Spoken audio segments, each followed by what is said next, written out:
So I was asked by one of my subscribers to do a tour of my studio. It's not really so much a studio as it is a garage, and I did tell him that in the comments, but I thought I would give you just a little bit of a rundown,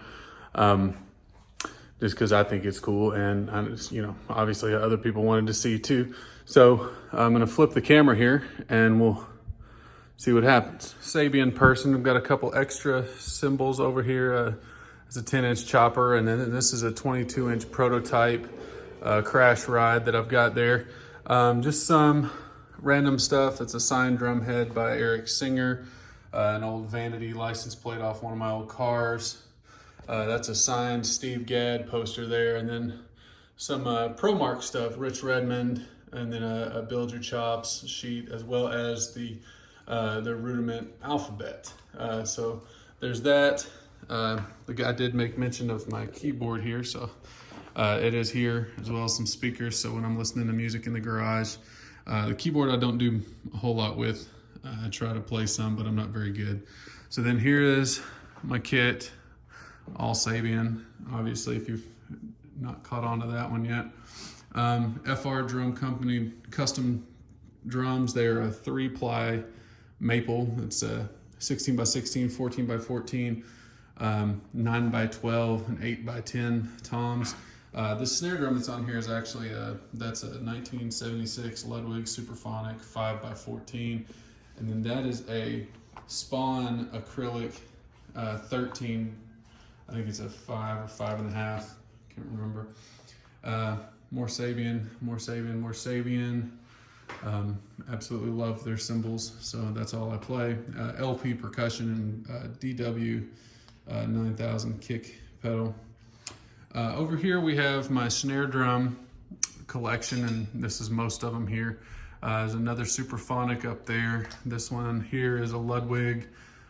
This is one that I built. It's a 13 by 6 maple.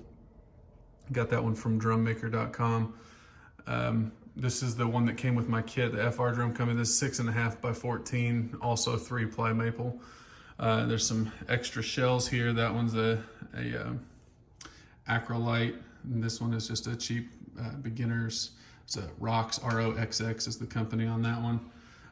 This is an old Ludwig here also from the, I think that's from the 60s. I think it's got the date in there somewhere, 1963, I believe. That's a pork pie, 12-inch. It's a 7 by 12. That drum there is it's over 100 years old. It's a Ludwig from Chicago. It's a field drum. It's actually a 15 by 4, I believe, is the sizes on that. There's some old cymbals. One of them is signed by a drummer. The other one is just an old splash cymbal. Zildjians, obviously, I'm not using them, but they're here for sentimental value. And then we'll take a walk around here. This is my Pearl kit. It's actually kind of moved out of the way right now. I brought it in to teach lessons during this quarantine, then things got so bad we didn't really want to have people over. So here it sits until I move it back to the lesson studio over at Hearst Music. The subscriber made a comment on my posters. So there's my giant Kiss poster, 300 poster from my first apartment many years ago in 2009, I believe. It's a Blink poster from their reunion tour back in 2014. And over here is my workbench. It's got a lot of tools and that kind of thing, and lots of artwork, posters over here, lots of Kiss paraphernalia, lots of action figures as well. Some different horror movie, comic book type stuff. There's a Batman and Captain Planet up there. There's another snare drum there. And so that's pretty much it. It's nothing spectacular in here, but I had a request to show it off. And so here is my practice space, which is also my garage. Thanks for watching.